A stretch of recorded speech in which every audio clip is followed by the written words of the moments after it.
Hey, this is Marcus Buff Bagwell, and as you can see, I am Marcus Buff Bagwell still. And you better keep watching The Roman Show, or I'll come show you why I'm buff and why I'm still the stuff.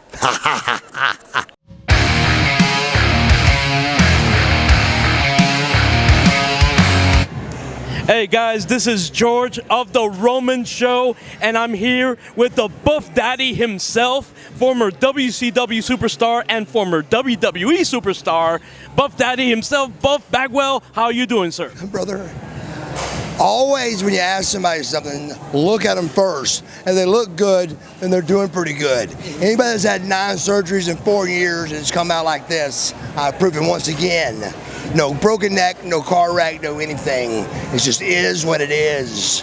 The last 4 years has been nothing but a tortured 9-surgery ride. Now I pulled it back out to be Buff Bagwell again, and I'm going to make it bigger and better. Not better, I'm still a 49-year-old man. But I'm going to get back in there as best as we can, man. I really am. I'm trying to play a little bit and get back in shape, and it's a lot harder at 49, you know, much harder. And I was going to ask you that. You kind of like segued me on this one. Like, dude, you're looking great in shape for being your age. And absolutely, for the age. Bro. And on top of that, you know, for everything, like you were just saying, what you're going through. How do you maintain the shape? To be totally honest with you, it's just for years and years of doing it, there's a thing called muscle memory that people say, and it's a myth, kind of, you know, but it's the first time that I kind of believe it. But people see me a lot differently than I see, but I'm not even close to that person. Yeah. Where people go, you know, I'm the person that thinks I'm fat. I'm the opposite to anorexia. Yeah. And you know, it's a horrible thing, but at the same time, I'm not where I want to be. And Buff Bagwell likes to be where he's going to be. You know what I'm saying? And on TV he was, and he had a good run at it. You know, I want to be a little bit closer. It was a tough name to keep up at 40. So nobody told me 25. I was like, that makes perfect sense. Let's do a Buff Bagwell. Well, at 40, it's a little bit tough to pull that name off, brother. Well, you're still the Buff Daddy to our eyes. Well, always and forever, right? And that leads me to another thing. You know, of course, we talked about the trials and tribulations you've been going through, sure. And of course, with the great shape you're still fighting with. But of course, we're also going to talk about a former tag team partner of yours. Let's talk about Scotty Riggs, who suffers from anxiety. Have you been in touch with him at all? We just recently. I called him recently to ask him if he would want to be a guest on my podcast coming up. You know, we got you know, Podbean, 5 o'clock on Sundays. What's the times again? Yes, it's 5 o'clock p.m. on Sundays. The Buff and Booch Cast, which it's on .podcast.com. Podbean, I think is Podbean. Podbean. See, you say it again. Podbean. Podbean.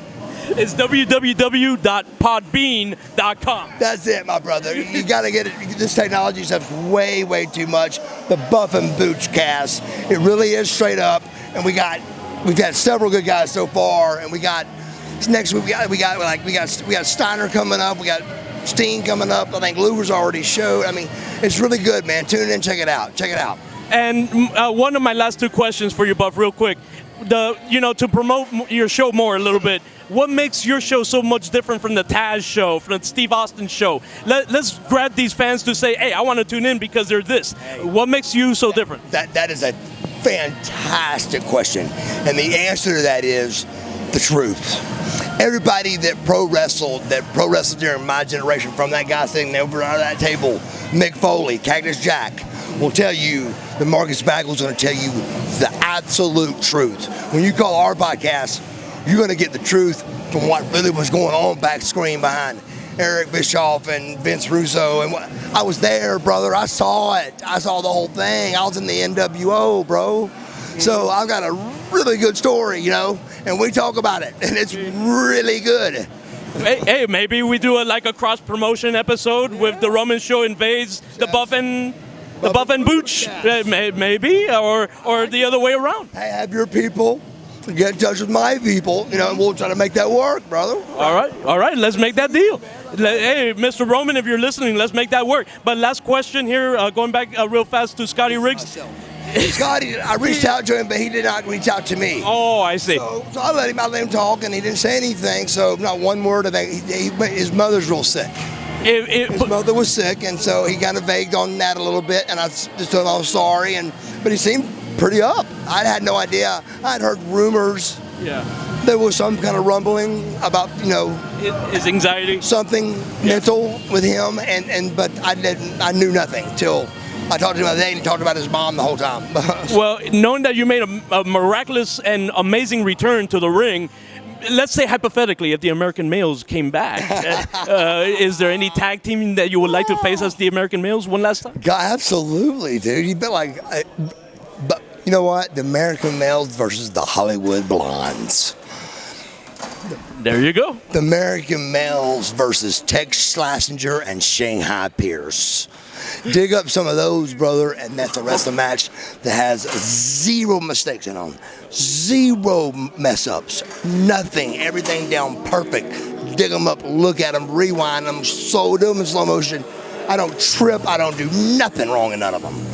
Can you imagine American Males versus the Godwins? I'm not going to kind of wink who the Godwins were, but you rewind the interview a little bit. It's just they know where you're at, bro. I'm too old. I'm 49, and they're not looking for 49-year-olds, But at the same time, my podcast is so interesting. People go, dude, why can't they find you somewhere, dude, be an announcer or something, Yeah. But they, like I said, bro, in this business, if they want you, they know how to get you. They know how to find you. They can find you if they want to. And they will if they want to. But only if they want to. And you speak the truth, like you said, and you have to make sure you tune in to the Buff and Boochcast every Sunday at 5 p.m. on www.podbean.com just to hear more of that truth. But you know what? We'll leave the rest for another part 2, Buff. Yes. Because we have to leave Yes, we got to leave them something, man. You can't tell them all this stuff. Exactly. It goes on and on and on for 30 years. If you watch my documentary, it's crazy. It's ridiculous what I grew up doing and what I did. I shot my father with a gun when I was 16 years old. It was just, I've seen it all, brother. The word heat was nothing to me. I've already been through hell. Yeah. In my world, it was just called jealousy. It wasn't called heat, but they switched it to that word. But I had heat my whole life. Well, since I pulled up in my Jeep at Sprayberry High School, I had heat. What I kind of find disappointing, Buff, if you don't mind me kind of inserting this last comment here before you go, because I know you're busy, but one of the things that kind of disappoints me is that when people mention Buff Bagwell, they remember you for one reason, and that was one of the most awkward matches on Monday Night Raw history with Booker T. Yes. And a lot of people have had like a previous great memories with Buff Bagwell. American Males. Man, it's still a long time, so they remember the last thing. That's what they're going to remember that, they just really are. One time this guy goes, "Hey, Bagwell," he goes, it was real quiet too, and he goes, you only wrestled one time for the WWF. And I thought, oh my gosh, what am I going to say? What am I going to do? 500 people, 500 really smart fans just heard this kid say this. And I'm the heel in this match because the crowd hates me that much. Mm-hmm. And the people went, ooh, real loud. And as soon as it calmed down, just quiet, it got real low, I go, that's one more than you, motherfucker. Ooh. And so the crowd went, wah! So that's just the truth. It's one more than him. It's one more than him. So, well, amen to that for looking in a positive light. But Buff, thank you so very much for your time. On your time again, guys. Make sure do not miss an episode of his new podcast. Again, if you're just tuning in late, is the Buff and Booch Cast on www.podbean.com. Of course, on Sundays, every Sunday at 5 p.m. And how can they buy your documentary also, Buff? They can go through the real Buff. It's Marcus Buff Bagwell. MarcusBuffBagwell.com is everything, but Marcus Buff Bagwell, around that is my Facebook, Twitter, all that. But if you go to MarcusBuffBagwell.com, it tells you that I'm here tonight. So it keeps up with my calendar, and it's really good. So it's a way to keep up with me if you want to have my Instagram and all that stuff. It's easy. Well, again, Buff, thank you so very much. Check it Buff out, Daddy. man. We have a lot of fun, man. We have a lot of fun, dude. So It's always fun to be around the Buff Daddy. Yes. So, hey, thank you very much again. Hey, this is George from The Roman Show. Thank you very much. Make sure you tune in all the time.